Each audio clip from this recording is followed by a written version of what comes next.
Good morning everyone.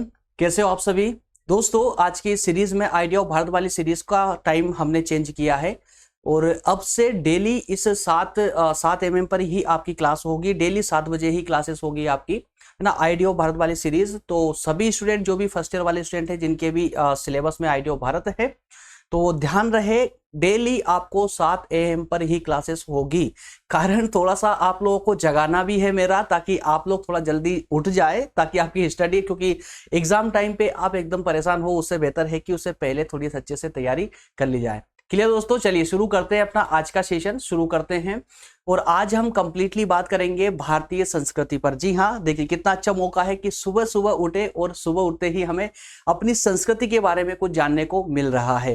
दोस्तों, संस्कृति, भारतीय संस्कृति के अर्थ और विशेषताओं पर आज हम पूरे विस्तार से चर्चा करेंगे लेक्चर नंबर 10 के माध्यम से, है ना। शुरुआत करते हैं। जो नए स्टूडेंट हैं उनको थोड़ा सा मैं बता दूं कि जो नए स्टूडेंट है दोस्तों, उनको बता दूं मैं कि बीए के ऑलमोस्ट सभी सेशन हमारे द्वारा इसी प्लेटफॉर्म पर यूट्यूब पर ही आपको प्रोवाइड किए जा रहे हैं। जहां अगर अभी तक आपने अगर नहीं देखे हैं तो एक बार प्लेलिस्ट को विजिट जरूर करिएगा। वहां पर आपको लगभग सभी सेशन देखने को मिल जाएंगे और क्लास नोट्स प्रत्येक सेशन के उसी की डिस्क्रिप्शन में आपको अवेलेबल करवा दी जाती है, लिंक दे दी जाती है, जहां पर आप आसानी से जाकर एक क्लिक मात्र में आप डाउनलोड कर सकते हैं। उनका क्रम अगर आप सजा कर रख लेते हैं अपने मोबाइल फोन में या डेस्कटॉप में, तो उससे दोस्तों आप जो है जब भी आपका एग्जाम हो तो एग्जाम से पहले आप उसका रिवीजन आसानी से लगा पाएंगे। दोस्तों, सेकेंड यूनिट अभी हमारा आइडिया ऑफ भारत के अंतर्गत चल रहा था, जिसमें हमें बात कर रहे हैं, सेकेंड यूनिट का नाम ही है भारतीय ज्ञान, परंपरा, कला और संस्कृति, है ना।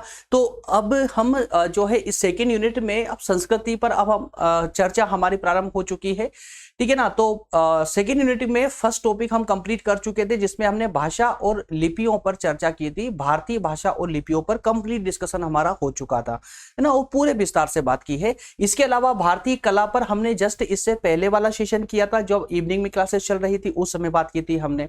वो संस्कृति पर अब हम ये मॉर्निंग क्लासेस, अब यहाँ से संस्कृति से ही अब हमारी ये मॉर्निंग में, है ना, मॉर्निंग में 7 AM पर अब डेली क्लासेस होंगी। याद रहे, आप लोगों को भूल नहीं जाओ। और जो भी आज अटेंड नहीं कर पाए हैं, जो लेट अटेंड कर रहे हैं 11 बजे 12 बजे, क्योंकि प्रकृति हमारी लेट सोते हैं और लेट उठते हैं, क्योंकि मोबाइल के है ना हैबिचुअल हो चुके हैं, तो थोड़ा जल्दी उठने का प्रयास करें और हमारे साथ क्लासेस ले सुबह मॉर्निंग में 8 बजे, और देखते हैं कितने लोग रह पाते हैं साथ में, है ना। चलिए दोस्तों, इसके बाद में कंटिन्यूअसली इसी प्रकार से इंडियन एजुकेशन सिस्टम पर हमारी चर्चा होगी, मतलब भारतीय शिक्षा प्रणाली पर, और लास्ट में हम बात करेंगे हमारे भारतीय शौर्य की नैतिक परंपरा पर। इसी के साथ में सेकेंड यूनिट भी हमारी कंप्लीट हो जाएगी।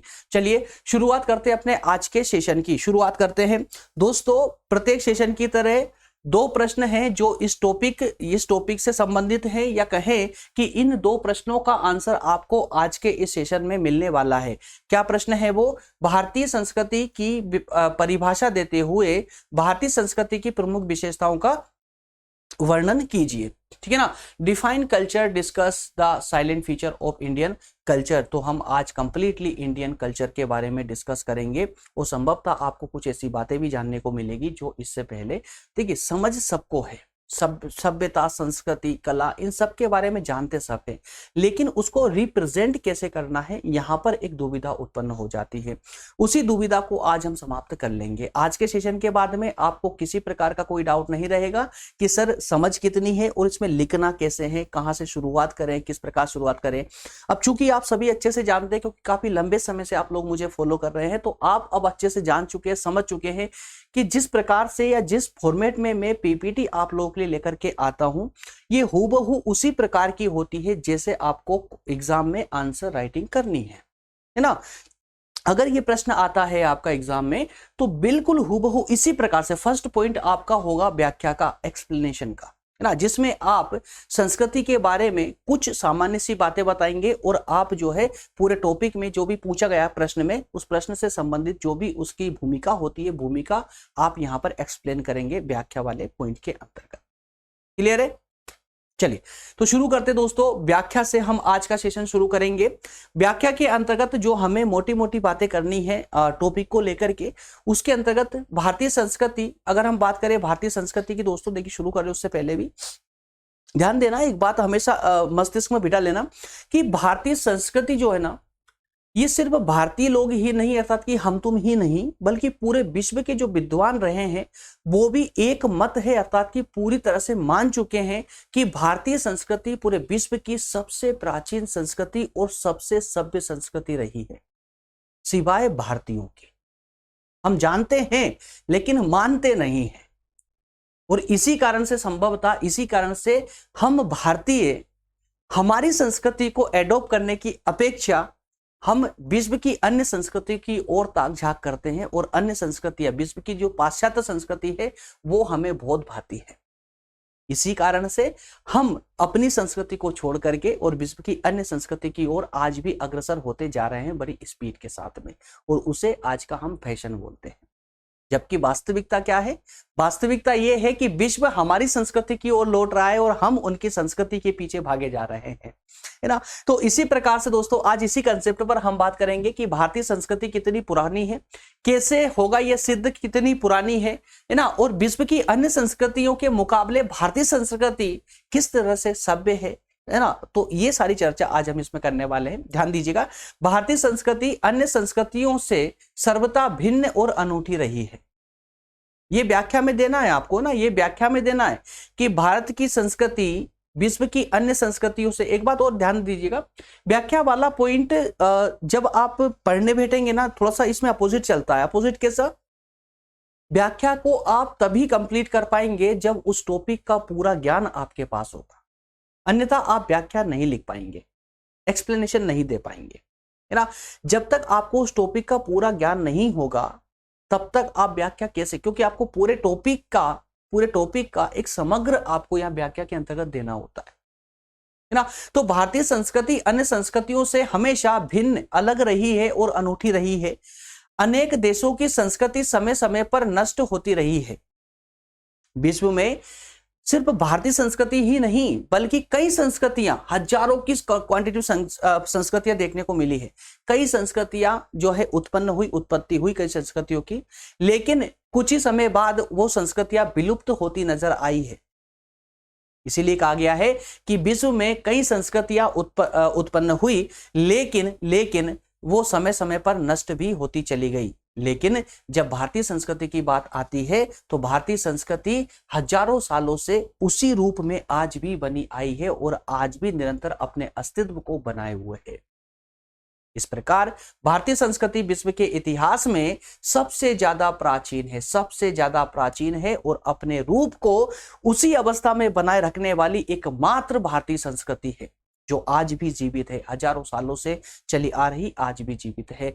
भारतीय संस्कृति की श्रेष्ठता की प्रशंसा भारतीयों के साथ ही अनेक पाश्चात्य विद्वान भी मुक्त कंठ होकर करते हैं, अर्थात कि बिल्कुल निसंकोच होकर के करते हैं। क्लियर है दोस्तों? तो इस प्रकार से बस ये कुछ शब्द आपको व्याख्या में लिखने होते हैं, और मेरा यकीन मानिए अगर अभी तक आपने ट्राई नहीं किया है ना तो इस बार एक बार ट्राई करके देखना और फिर आप नंबर देखना उस सब्जेक्ट के। एक बार ये व्याख्या वाले पॉइंट पर मेहनत करके देखना, प्रत्येक सब्जेक्ट में, प्रत्येक टॉपिक पर। सिर्फ मैं यहाँ पर इतिहास की बात नहीं कर रहा हूं, प्रत्येक सब्जेक्ट के प्रत्येक टॉपिक में। और मेरा इतिहास उठाकर देख लीजिए पढ़ाने का, आपको चैनल में मेरे 1 से 2 साल पुराने सेशन भी मिल जाएंगे, क्योंकि उससे पहले हम ऑफलाइन पढ़ाया करते थे, है ना। लेकिन अभी 2 साल हमको यहाँ पर आए हुए हैं ऑनलाइन प्लेटफॉर्म पर। तो यहाँ पर आप लोग देख लीजिएगा, हमने जब भी क्लासेस ली है ना, जब भी शुरुआत की है, तो हमारे हर एक टॉपिक में, हर एक लेक्चर में व्याख्या वाला पॉइंट आपको सबसे पहले मिलेगा, व्याख्या वाला पॉइंट जरूर मिलेगा। ये हमारी सब परंपरा रही है ना, क्योंकि आपको इसकी बहुत आवश्यकता है। ये अगर आप एग्जाम में पुट करते हैं, एग्जामिनर को देते हैं ना, तो एग्जामिनर हूबहू समझ जाएगा कि यार वाकई में बंदे में ताकत है, बंदे को इस टॉपिक की पूरी समझ है, तभी जाकर के व्याख्या में ये बातें बोल पा रहा है। तो यहीं से खुश होकर के, और एक बार फर्स्ट इंप्रेशन समझ रहे ना, तो वो फर्स्ट इंप्रेशन बहुत जरूरी है आप लोगों के लिए। चलिए अब बात करते हैं संस्कृति के अर्थ की। तो संस्कृति का अर्थ आज कौन नहीं जानता है, कल्चर का मतलब कौन नहीं समझता, हर कोई जानते हैं। लेकिन कुछ शाब्दिक अर्थ क्या हो सकता है इसका, लिखना कैसे है जिससे कि बिल्कुल अठेक हो जाए, बिल्कुल ब्रह्मास्त्र छोड़ दिया आपने एग्जामिनर के ऊपर, ऐसे शब्द लिखना है आपको। तो वो शब्द ऐसे देखिए, समझिएगा ध्यान से कैसे लिखना है। किसी समाज, किसी देश या किसी राष्ट्र में निवास करने वाले मानव समुदाय के, ध्यान दीजिएगा, किसी समाज, किसी देश या किसी राष्ट्र में निवास करने वाले मानव समुदाय के धर्म, दर्शन, ज्ञान, विज्ञान से संबंधित क्रियाकलाप, रीति रिवाज, खान पान के तरीके आदि के सामंजस्य को ही संस्कृति का नाम दिया जाता है।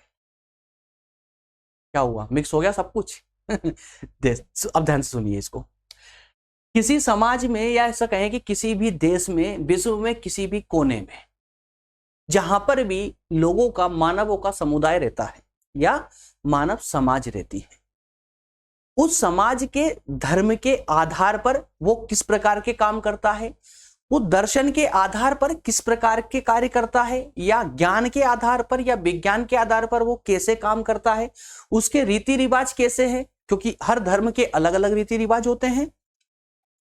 प्रत्येक समाज अपने ज्ञान के आधार पर काम करती है ना, और प्रत्येक दर्शन या विज्ञान के आधार पर उसके खान पान पे भी परिवर्तन होता है, उसके कामकाज में परिवर्तन होता है, रीति रिवाजों में परिवर्तन होता है।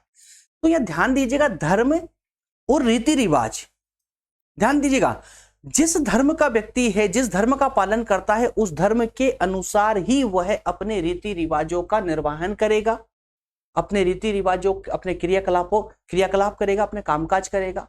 तो इसी आधार पर कहा जा रहा है कि किसी भी राष्ट्र के मानव समुदाय के धर्म, दर्शन, ज्ञान या विज्ञान के आधार पर जो वो रीति रिवाजों का निर्वहन करता है, जिस प्रकार के खान पान को वो अपनाता है, जिस प्रकार के कामकाज करता है, उन दोनों में आपस में सामंजस्य को जो बिठाता है ना, उसी को हम संस्कृति कहते हैं। आपकी हमारी संस्कृति क्या है? भारत में कई प्रकार के धर्म के मानने वाले निवास करते हैं भारत में, है ना। तो प्रत्येक धर्म को मानने वालों के रीति रिवाज अलग अलग है। तो प्रत्येक धर्म को मानने वालों के जो रीति रिवाज है, जो धर्म को मानने वाला जिस प्रकार का रीति रिवाज को अपनाता है, उन दोनों में जो सामंजस्य बिठाता है ना, वही संस्कृति है, वही संस्कृति है। समझ आ रहा है आपको दोस्तों? ये है ना, एक मेन इसकी जड़ में पहुंचना है आपको, शब्दों पर फोकस नहीं करना, शब्दों पर ध्यान नहीं देना, इसके जो भाव है ना, भाव को समझिए। और मेरा उद्देश्य ही यही होता है कि मैं आपको कंसेप्ट का भाव तक लेके जाऊं, उसके अंदर तक लेके जाऊं, उसके भाव से आपको परिचित करवाऊं। और एक बार अगर आपने उसके भाव को पकड़ लिया ना, वो समझ गए ना, उसके व्यवहारिक पक्ष को समझ गए ना, तो फिर कुछ भी नहीं छूटने वाला है आपसे, ठीक है ना। तो कोई भी व्यक्ति हो, अपने धर्म के आधार पर वो अपना रहन सहन निर्धारित करता है, खान पान निर्धारित करता है, क्रियाकलाप करता है। तो धर्म और उसके क्रियाकलाप में सामंजस्य को जो बिठाता है ना, वही संस्कृति है। क्लियर है ना? तो हम अपने धर्म के अनुसार जो काम करते हैं, जिस प्रकार के रीति रिवाजों का निर्वहन करते हैं, वही हमारी संस्कृति है। और इसी के लिए ही कहा गया है कि भारतीय संस्कृति सबसे प्राचीन और सबसे सभ्य मानी। क्लियर है दोस्तों? चलिए अगला बिंदु है आपका, वॉइस में कुछ प्रॉब्लम तो नहीं आ रही है ना? एक मिनट, एक्चुअली यार थोड़ा सा एक सेकेंड, थोड़ा वॉइस को मैं चेक कर लेता हूं।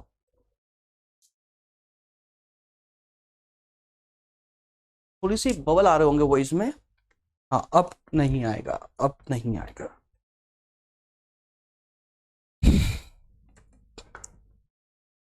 चलिए, इससे पहले वाला सेशन तो हमारा पूरा साइलेंट ही हो गया, आधे घंटे का सेशन था, पूरा साइलेंट हो गया, पता ही नहीं चला बस का माइक जो है ऑफ था, एक्चुअली उसको ऑन करना ही भूल गए, ऑन नहीं कर पाए और पूरा लेक्चर ही साइलेंट हो गया। चलिए आगे बढ़ते हैं दोस्तों। अब ध्यान दीजिएगा, संस्कृति का अर्थ आपने इस प्रकार समझा। अब इसमें कुछ परिभाषाएं भी आपके एग्जाम के दृष्टिकोण से आपको याद होनी चाहिए। तो दो परिभाषा, ज्यादा नहीं, सिर्फ दो परिभाषाएं आप लोग याद कर लीजिएगा, है ना। दो परिभाषाएं आप लोग याद कर लीजिएगा। एक तो टॉयलर साहब की कर लीजिएगा, इनकी अच्छी लगी मुझे इसलिए मैं लेकर के आया हूं। और एक है हॉबेल साहब की, ठीक है ना। तो टॉयलर और हॉबेल, इन दो की परिभाषा है, इनको अच्छे से आप लोग समझ लीजिए। मैं समझा देता हूं, इनके भाव याद कर लीजिएगा। शब्दों पर फोकस मत कीजिए, शब्द ये नहीं होंगे तो भी चलेगा, लेकिन अर्थ यही होना चाहिए, है ना। वो अपनी ना कला, अब बीए कर रहे हैं ना, तो बीए के सभी स्टूडेंट कलाकारी होते हैं एक्चुअल में, है ना, आर्टिस्ट होते हैं। तो भाई वो कला ना का प्रदर्शन परिभाषाओं में प्लीज मत करिएगा, क्योंकि यहाँ पर वो जो कॉपी चेक करता है वो जानता है कि किसने कौन सी परिभाषा दी थी, उसको सब पता है ना, वो एकदम नादान नहीं है, मासूम नहीं आप लोगों की तरह। तो एक्चुअल में क्या होता है कि नाम तो हम लिख देते हैं और परिभाषा अपनी स्वयं के रख देते हैं, कुछ भी उसका भाव नहीं करता, कुछ भी होता है। तो वो कुछ भी वाला काम आप मत कीजिएगा, है ना। थोड़ा सा बस थोड़ी सी मेहनत कर लीजिएगा, अपने आप याद हो जाएगी। देखिए क्या कहा टॉयलर साहब ने, क्या कहा, संस्कृति वह जटिल समग्रता है। संस्कृति जटिल समग्रता, कॉम्प्लेक्स होल कहा उन्होंने कि एक ऐसी जटिल समग्रता है जिसमें, देखिए, जिसमें ज्ञान, विश्वास, कला, आचार, कानून, प्रथा, ध्यान दीजिएगा, कठिन जटिल समग्रता मतलब इसमें ज्ञान, विश्वास, कला, आचार, कानून सब इसके अंतर्गत समाहित है, सब इसमें समाहित है ना। तो प्रथा, ऐसी ही अन्य क्षमताओं और भी जो क्षमताएं हो सकती है और आदतें हैं, इन सब का समावेश करता है। मतलब एक तरह से एक पिटारा है जिसमें ज्ञान भी भरा हुआ है, विश्वास भी भरा हुआ है, कला, आचार संहिता सब भरे हुए हैं इसमें। इसके अलावा जितने भी समाज के लिए आवश्यक है वो सारे पक्ष इसमें भरे हुए हैं। एक ऐसी जटिल समग्रता है ये, क्या, संस्कृति। किसने कहा, ये टॉयलर साहब ने कहा है, जिन्हें मनुष्य समाज के सदस्य के नाते प्राप्त करता है, जिन्हें मनुष्य समाज के सदस्य होने के नाते प्राप्त करता है। बताइए इसमें क्या डिफिकल्टीज थी, कुछ भी नहीं, है ना। अगले होवेल की परिभाषा है कि संस्कृति संबंधित सीखे हुए व्यवहार प्रतिमानों का संपूर्ण योग है। क्या कहा इन्होंने कहा कि संस्कृति जो है ना, ये जो भी आपने सीखा है, जो भी आपने सीखा है, उस सीखने के आधार पर जो आप व्यवहार करते हो ना, उनका योग है, उनका कॉम्प्लेक्स है, योग है।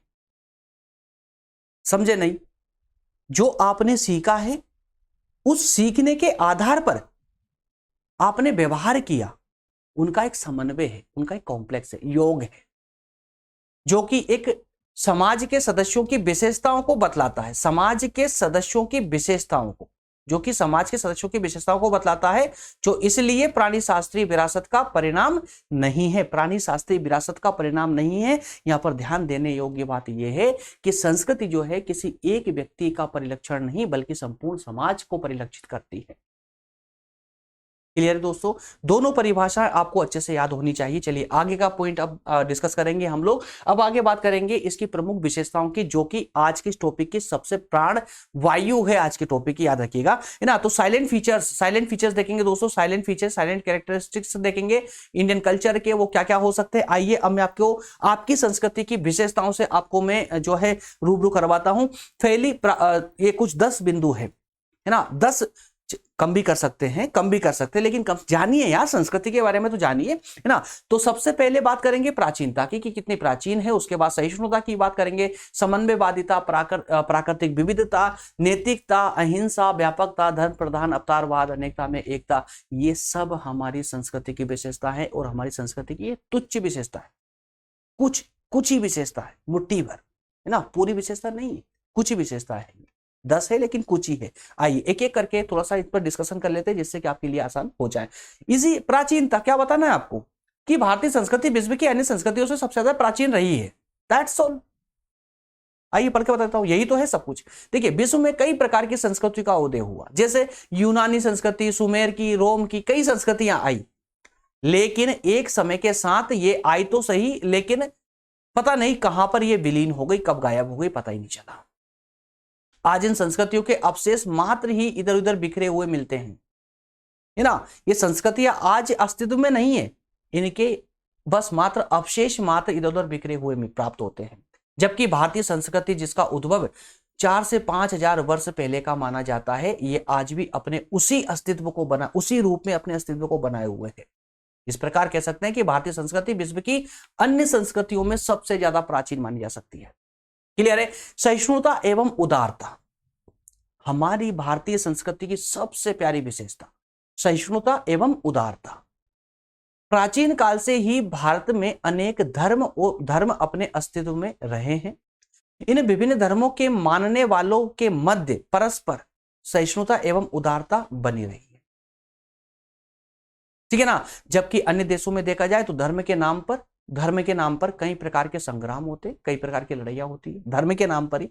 यहां के अनेक राजाओं ने भी, प्राचीन काल से ही यहां के कई राजाओं ने भी सहिष्णुता को सपोर्ट किया है, सहयोग दिया है, सहिष्णुता की भावना को और आगे बढ़ाया है, बल प्रदान किया है इसको। जैसे अशोक ने प्राचीन भारत में अगर हम बात करें तो अशोक ने भारतीय संस्कृति में सहिष्णुता की भावना को बढ़ाने में महत्वपूर्ण भूमिका निभाई थी। इस प्रकार भारतीय संस्कृति में धार्मिक द्वेष को कोई स्थान प्राप्त नहीं है। क्लियर है ना? एकदम आसान बिंदु है, इसलिए आसान तरीके से आगे बढ़ते जा रहे हैं। फटाफट इनको कंप्लीट कर लेंगे, ज्यादा टेंशन मत लीजिए, सुबह सुबह ज्यादा टाइम नहीं लूंगा आप लोगों का। चलिए नेक्स्ट है समन्वयवादिता, है ना? समन्वयवादिता, तो समन्वयवादिता का मतलब क्या हो दोस्तों? समन्वय, है ना? समन्वय, आध्यात्मिकता और भौतिकता का समन्वय किस प्रकार से हुआ है हमारी संस्कृति में, जरा अब उसको देखिए। भारतीय संस्कृति में समन्वयवादिता का गुण स्पष्ट रूप से दर्शित होता है। कैसे होता है? क्योंकि इसमें आध्यात्मिकता एवं भौतिकता का बहुत ही सुंदर समन्वय देखने को मिलता है। आध्यात्मिकता और भौतिकता का मिलन बहुत सुंदर तरीके से देखने को मिलता है, जबकि विश्व की अन्य संस्कृतियों में समन्वयवादिता का पुट नहीं प्राप्त होता। उनमें भारतीय संस्कृति में आत्मा के विकास के लिए, देखिए यहां पर जो है ना, आध्यात्मिकता का मतलब आत्मा के विकास के लिए क्या बताया संस्कृति में, और भौतिकवाद मतलब होता है कि इस भौतिक जीवन में जीने के लिए, शरीर के विकास के लिए, है ना, शरीर के विकास के लिए विभिन्न तत्वों की आवश्यकता होती है। आज हमें पैसों की आवश्यकता क्यों होती है? आत्मा के विकास के लिए नहीं, शरीर के विकास के लिए। आज प्रत्येक भौतिक वस्तु की आवश्यकता भौतिक वस्तु के लिए ही होती है, और भौतिक वस्तु क्या है? हमारा शरीर है ना? तो हमारी संस्कृति में आध्यात्मिकता और भौतिकता का समन्वय इसी आधार पर किया गया है कि आत्मा के विकास के लिए आध्यात्मिकता और शरीर के विकास के लिए भौतिक समृद्धि, इन दोनों को आपस में जो है समन्वित करते हुए दोनों को महत्व दिया गया है। ऐसा नहीं है कि भारतीय संस्कृति ने हमेशा आध्यात्म की बात की हो, नहीं। अच्छे से पढ़िए, समझिए, तो आपको समझ आएगा कि आध्यात्म के साथ ही साथ में भौतिकता की भी पर्याप्त चर्चा हमारी संस्कृति में हुई है। संक्षेप में अगर कहें तो कर्म और भाग्य, कर्म पर भी फोकस किया गया है और भाग्य पर भी, वहीं भोग और वैराग्य पर भी बात की गई है। और ये जो सब चरण मिल रहे हैं ना, ये सारी बातें आपको हमारे आश्रमों में देखने को मिल जाएगी। ब्रह्मचर्य आश्रम, वानप्रस्थ आश्रम, गृहस्थ आश्रम, आपकी जगह ब्रह्मचर्य आश्रम, है ना, गृहस्थ आश्रम, उसके बाद में वानप्रस्थ और फिर संन्यास आश्रम। इन चारों आश्रमों में आपको कर्म और भाग्य भी देखने को मिलेंगे, भोग और वैराग्य भी, निवृत्ति और प्रवृत्ति भी, ठीक है ना। और इन्हीं के आधार पर ही आध्यात्मिकता और भौतिकता का बहुत प्यारा समन्वय यहां पर किया गया है भारतीय संस्कृति में। यह हमारी एक प्रमुख विशेषता है भारतीय संस्कृति की। नेक्स्ट है प्राकृतिक विविधता। तो भारत को आप अच्छे से जानते हैं, पूरे भारत में कई प्रकार की जलवायु पाई जाती है, और जलवायु के अनुसार ही देखिए, ध्यान दे तो भारत में कई क्षेत्र ऐसे हैं जो बहुत ज्यादा ठंडे हैं, तो कई क्षेत्र बहुत ज्यादा गर्म है, कहीं पर बहुत ज्यादा बारिश होती है तो कहीं पर बिल्कुल भी नहीं होती, कहीं पर वन बहुत ज्यादा है ना, तो कहीं पर रेगिस्तान है। इस प्रकार की कई प्रकार की प्रकृति ने भारत को कई प्रकार की विविधताओं में बांटा हुआ है, और उन विविधताओं के अनुसार ही लोग अपनी संस्कृति को एडॉप्ट किए। सबकी संस्कृति अपनी अलग है, अपनी स्वयं की एक अलग पहचान। क्लियर? चलिए अगली बात करेंगे दोस्तों। नेक्स्ट पॉइंट है नैतिकता। तो नैतिकता में कोई संशय नहीं है, भारतीय संस्कृति में नैतिकता और सदाचार का स्थान हमेशा सबसे ऊपर रहा है। भारतीय संस्कृति में निर्धारित नैतिकता के मानदंड संसार के सभी मनीषियों की विचार कसौटी पर खरे उतरे हैं। इसका अर्थ यह हुआ कि भारतीय संस्कृति में जब भी नैतिकता की सदाचार की बात आती है तो विश्व के संसार के सभी विद्वान एक मत होकर के इसके लिए नतमस्तक है, क्योंकि जिस प्रकार की नैतिकता और सदाचार की बात भारतीय संस्कृति करती है, विश्व की कोई संस्कृति नहीं करती। क्योंकि जो त्याग भारतीय संस्कृति में है, जो तप भारतीय संस्कृति में है, जो संयम, अहिंसा और सहनशीलता भारतीय संस्कृति में है, और जो बड़ों के प्रति आदर करने का जो भाव भारतीय संस्कृति में है ना, वो विश्व की कहीं और संस्कृति में देखने को नहीं मिलता है ना। अगला पॉइंट है दोस्तों अहिंसा। नेक्स्ट है अहिंसा परमो धर्म। जिस देश की संस्कृति में पर सबसे बड़ा धर्म अहिंसा को बताया गया हो, है ना, अहिंसा परमो धर्म, सबसे बड़ा धर्म अहिंसा। तो ऐसी संस्कृति के बारे में अहिंसा पर तो बात करना, समझ पा रहे हैं ना आप लोग, आवश्यकता ही नहीं पड़ती। अहिंसा भारतीय संस्कृति का सनातन गुण रहा है। सभी जीवों के प्रति प्रेम की भावना अहिंसा को ही व्यक्त करती है। अहिंसा का अर्थ भय या निष्क्रियता नहीं है। अहिंसा अगर आपको समझ नहीं है ना, तो गांधी जी का लेख अच्छे से पढ़ लेना, गूगल करेंगे तो भी आसानी से मिल जाएगा, है ना। गांधी जी की अहिंसा को आप भली भांति का समझना चाहते हैं, इस पर हमने सेशन भी लिया हुआ है, हालांकि अगर सर्च करेंगे तो मिल जाएगा आपको। अहिंसा का मतलब डरना, डरकर हथियार छोड़ देना नहीं है। निष्क्रियता नहीं है कि झगड़ा चल रहा और हम साइड में खड़े हुए, ये नहीं है। बल्कि अगर अहिंसा का पालन आप तभी कर सकते हैं जब आप साहसी हैं, आप भली भांति जो है आप अच्छे समझते हैं, उस मुसीबत का सामना कर सकते हैं, लेकिन फिर भी आप अहिंसा का पालन कर रहे हैं, आप उससे दूर हैं, वो वास्तविक अहिंसा होगी आपकी।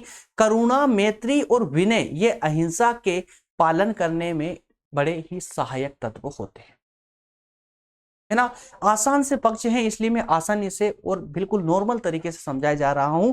बिल्कुल भी मेरा आज बीपी हाई नहीं है, चिल्ला चिल्ला के बातें नहीं कर रहा हूं, बहुत आराम से आप लोगों को व्यवहारिक तरीके से समझा रहा हूं, क्योंकि सुबह सुबह का वक्त है और बड़ा अच्छा लग रहा है आप लोगों के साथ क्लास लेकर के सुबह सुबह। तो दोस्तों बताइएगा मुझे, ठीक है ना, इस प्रकार से, क्योंकि एकदम बीपी हाई दोपहर का टाइम होता है भाई, बड़ा अंदर स्टूडियो में भी अच्छे खासे से गर्मी रहती है और उसमें जो है ब्लड प्रेशर तो भयंकर हाई रहता है, तो चिल्ला चिल्ला करके और एकदम जोश के साथ में जो क्लास, हालांकि ऐसा नहीं है कि कॉन्फिडेंस अभी भी आ रहा है, आप समझिए उस चीज को, है ना, समझिए आप लोग उस चीज को, समझने में कोई कहीं से कहीं तक कोई प्रॉब्लम नहीं आएगी आपको, लेकिन कमेंट करके बताइएगा अभी, है ना, जो शांति से आप लोगों को पढ़ा रहा हूं ये ज्यादा बेहतर है या फिर वही बीपी हाई वाला सेशन, तो जैसे आपको उचित लगे बिल्कुल आप लोगों के लिए प्रेजेंट है। नेक्स्ट है व्यापकता। तो भारतीय विचारकों ने मानव जीवन के प्रत्येक पक्ष पर गंभीरता से विचार किया है ना। भारतीय संस्कृति की व्यापकता तो बहुत है। व्यापकता क्यों? क्योंकि भारतीय संस्कृति में मानव का ऐसा कोई पक्ष छूटा ही नहीं जिसको लेकर के भारतीय संस्कृति में चर्चा नहीं की गई हो। भारतीय संस्कृति ने मानव जीवन के प्रत्येक पक्ष को, प्रत्येक पहलू को स्पर्श किया है, प्रत्येक पहलू को। इसीलिए कहा गया, देखिए कि जीवन, मानव जीवन का बहुमुखी विकास भारतीय संस्कृति का सबसे प्रधान लक्ष्य है, सबसे प्रधान लक्ष्य है। यही कारण है कि भारतीय संस्कृति का क्षेत्र अत्यंत विशाल एवं व्यापक है। क्लियर? अगला बिंदु है आपका धर्म प्रधान और दर्शन प्रधान। धर्म प्रधान और दर्शन प्रधान, आत्मा और परमात्मा के विषय में जितना भारतीय विचारकों ने मनन चिंतन किया है, संभवतः विश्व के अन्य किसी ने नहीं किया होगा। क्योंकि भारतीय अध्यात्म और दर्शन में विशेष रुचि रखते आए हैं। भारतीय जो दार्शनिक रहे हैं, अध्यात्म और दर्शन में विशेष रुचि रखते आए हैं, इसलिए यहाँ दार्शनिकों को महत्व दिया जाता है ना। भारतीय संस्कृति आरंभ से ही एक आध्यात्मिक, धार्मिक और दार्शनिक संस्कृति रही है और बराबर ऐसी ही अभी तक चली आ रही है। वस्तुतः भारतीय संस्कृति में धार्मिकता और दार्शनिकता का विशेष महत्व देखने को मिला है और मिलता रहेगा। चल कंटिन्यूअसली चली आ रही है। नेक्स्ट बिंदु है आपका अवतारवाद और देववाद। अवतारवाद और देववाद, जी हाँ, ये हमारी प्राचीन संस्कृति रही है। प्राचीन समय से ही जो है भारतीय संस्कृति में अवतारवाद को अपनाए आई है। संस्कृति कैसे देखी जा रहा है, भारतीय संस्कृति में अवतारवाद की अत्यंत रोचक रूप, अवतारवाद का एक अत्यंत रोचक रूप जो है कल्पना के रूप में देखने को मिला है। ऐसा विश्वास किया जाता रहा है प्राचीन समय से ही कि जब जब पृथ्वी पर अधर्म बढ़ा है और धर्म की हानि हुई हो, तब तब अधर्म के विनाश के लिए ईश्वर ने, भगवान ने अवतार लिए। और ऐसे ही 10 अवतारों की यहां बात की जाती है भारतीय संस्कृति में। रामकृष्ण, वामन अवतार जैसे अन्य 10 अवतारों की चर्चा यहां पर की जाती है कि भगवान ने 10 अवतार लिए हैं अधर्म का विनाश करने के लिए। भारतीय संस्कृति में देवताओं को भी महत्व दिया गया है, देवताओं को भी महत्व दिया गया है। वैदिक काल में प्राकृतिक शक्तियों को देवता माना गया था, उनकी जो है आराधना की जाती थी, जैसे अग्नि की, वायु, वरुण, इंद्र, उषा। तो ये जो है हमारे प्राचीन भारत के देवता हैं, याद रखिएगा, जो प्रकृति के रूप में पूजे जाते थे, प्रकृति के रूप में पूजे जाते थे, है ना। इनके अलावा भारतीय संस्कृति में ब्रह्मा, विष्णु, महेश का वर्णन भी आपको देखने को मिलेगा, जो कि ब्रह्मा सृष्टि को रचने वाले अर्थात सृष्टा के रूप में, विष्णु जी पालन कर्ता के रूप में मतलब पालक के रूप में, और महेश संहारक के रूप में जो है सर्वोपरि माने गए हैं। क्लियर है दोस्तों? नेक्स्ट एंड लास्ट बिंदु आपका बचा है अनेकता में एकता। भारतीय संस्कृति की सबसे बड़ी विशेषता अनेकता में एकता, है ना। तो अनेकता में एकता भारतीय संस्कृति की सबसे प्रमुख विशेषता रही है। भारतीय संस्कृति में भौगोलिक, आर्थिक, सामाजिक, धार्मिक, राजनीतिक कई क्षेत्रों में विभिन्नता पाई गई है और है, लेकिन फिर भी अखंड मौलिक एकता भी विद्वान है। क्या है? अखंड मौलिक एकता भी भारतीय संस्कृति में विद्वान है। सिर्फ एकता नहीं, अखंड मौलिक एकता। यद्यपि यहाँ विभिन्न धर्म और जातियों के लोग रहते हैं, इसके बाद भी इनके रहन सहन का तरीका भी अलग अलग है, लेकिन फिर भी मनोवृत्ति और भावनाओं में इनमें सर्वथा एकता ही पाई जाती है। ये हमारी संस्कृति की विशेषताएं रही हैं। इनके अलावा कई विशेषताएं हैं भारतीय संस्कृति की। जब आप पुस्तक पढ़ेंगे तो आपको और विस्तार से और बहुत कुछ सीखने को मिलेगा। और इसीलिए दोस्तों, एग्जाम की तैयारी के तहत सिर्फ एग्जाम की तैयारी नहीं, बल्कि ज्ञान को एकत्रित कीजिए, ज्ञान प्राप्त कीजिए। एग्जाम की तैयारी तो होती रहेगी, है ना, क्योंकि जब आप अगर अच्छे से जो भी आपको पढ़ाया जा रहा है ना, उस पर पूरा फोकस करें, उस अपने यूनिट को, उस टॉपिक को पूरे विस्तार से कंप्लीट कीजिए। देखिए, शॉर्ट में पढ़ने में और विस्तार से पढ़ने में ज्यादा डिफरेंस नहीं होता है, मात्र 1 या 2 घंटे का डिफरेंस होता है, सिर्फ 1 या 2 घंटे का। लेकिन आप सोचिए ना, आप कितना नुकसान कर रहे हैं कि अगर आप ग्रेजुएट होने के बाद भी आप ग्रेजुएट नहीं हुए तो फिर क्या अर्थ। मान लो कल से आप बीए कंप्लीट करने के बाद भी अगर 10th क्लास के बच्चे के क्वेश्चन का आंसर अगर आप नहीं दे पाए तो किस काम का बीए, किस काम का ग्रेजुएशन आपका, समझिएगा आप। बल्कि बीए में इतनी ताकत है मेरे दोस्त कि बीए को पूरी ईमानदारी से कर लीजिए, है ना। किसी सवाल का जवाब ऐसा नहीं होगा जो आपके पास ना हो। प्रत्येक क्वेश्चन का आंसर आप दे पाएंगे और इसी प्रकार से व्यवहारिक रूप से दे पाएंगे। मैं आप लोगों के सामने खड़ा होकर के आप लोगों को इसीलिए पढ़ा पा रहा हूं क्योंकि शायद मैंने अपना बीए और अपना एमए बहुत ही सहनशीलता के साथ में और पूरी ईमानदारी से कंप्लीट किया था। इसी कारण से मैं आप लोगों के सामने खड़ा होकर के आज बीए और एमए का कोई सा भी सब्जेक्ट मेरे सामने रख दीजिए, मैं इसी तरीके से आप लोगों को पढ़ाऊंगा। कोई सा भी सब्जेक्ट जो संभवतः मैंने नहीं भी पढ़ा होगा ना, उसको भी रख दीजिए। यहां तक कि इकोनॉमी मेरा सब्जेक्ट नहीं है, लेकिन मेरे इकोनॉमी का सेशन देखिए। पॉलिटी मेरा सब्जेक्ट था, पॉलिटी का सेशन देखिए, है ना। तो हिस्ट्री, ठीक है ना, देख रहे हैं आप किस प्रकार से। तो मेरे दोस्त बस एक बार अच्छे से पढ़िए उनको यार, है ना, अच्छे से फोकस कीजिए, अच्छे से पढ़िए।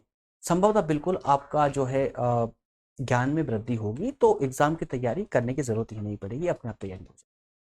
चलिए दोस्तों, मिलेंगे अगले सेशन में और जल्दी ही सेशन। अभी हो सकता है आपको 3-4 सेशन आपको पर डे देखने को मिले अभी, क्योंकि सेकेंड ईयर वाले बच्चों के एग्जाम आ चुके हैं तो उन पर विशेष फोकस करना पड़ रहा है।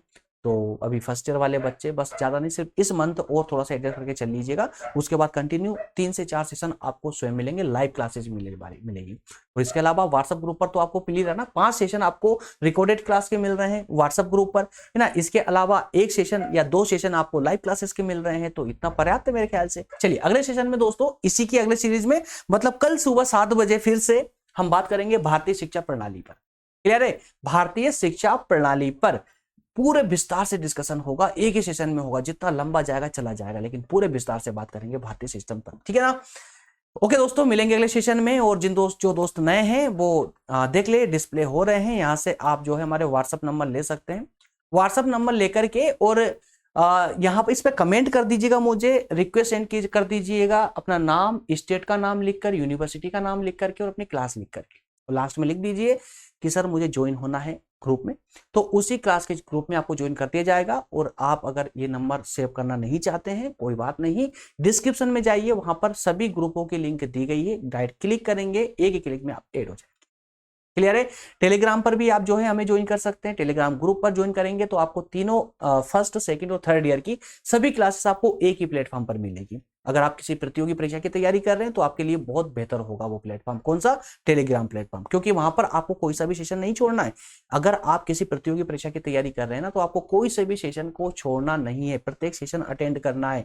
क्योंकि अगर नहीं करोगे तो बीए के बाद आपको एनसीईआरटी किताबें पढ़नी पड़ेगी। और एनसीईआरटी किताबें मतलब क्या कि 6ठी क्लास से लेकर के 12वीं क्लास तक के सारे सब्जेक्ट पढ़ने पड़ेंगे, है ना। या तो 6th क्लास से लेकर 12th क्लास तक के पूरे सब्जेक्ट पढ़ लीजिए, या फिर टेलीग्राम पर आकर के बीए फर्स्ट, सेकंड और थर्ड ईयर के पूरे सेशन अटेंड कर लीजिए।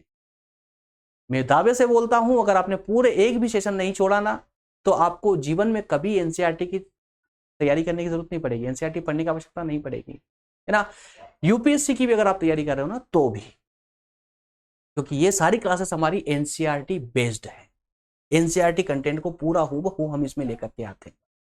चलिए दोस्तों, मिलेंगे अगले सेशन में, तब तक धन्यवाद आप सभी का कि आप एंड तक बने रहे मेरे साथ। सुबह सुबह जल्दी उठने की प्रैक्टिस आप लोगों ने की और आपके कारण मैं भी उठ पा रहा हूँ जल्दी से, क्योंकि मेरा टाइम भी थोड़ा सा लेट है, 8 या 9 के समथिंग की, क्योंकि इधर लेट हो जाते हैं नाइट में, 2 या 3 बज जाती है आप लोगों की तैयारी करवाते करवाते। तो संभवतः सुबह 8 या 9 के बीच में ही उठ पाते थे, लेकिन आज से मैंने भी शुरुआत की है। सुबह 6:30 के आसपास मुझे बिस्तर छोड़ना होता है, वो 7 बजे आप लोगों की क्लास लेकर के आ रहा हूँ। दोस्तों, आप लोगों से उम्मीद रहेगी कि इसी प्रकार से आप लोग मेरा मोटिवेशन बढ़ाते रहेंगे और मैं सुबह जल्दी उठ करके और आप लोगों को इसी प्रकार क्लासेस दे पाऊं। क्योंकि अगर ये जल्दी वाली, ये मॉर्निंग वाली सीरीज अगर स्टार्ट हो गई ना दोस्तों, तो याद रखिए कि 12 बजने से पहले पहले मैं आपको 2 या 3 लेक्चर प्रोवाइड कर दूंगा, है ना। इसलिए मैंने इसकी शुरुआत की है। चलिए मिलेंगे अगले सेशन में दोस्तों, तब तक आप सभी का बहुत धन्यवाद। Thank you.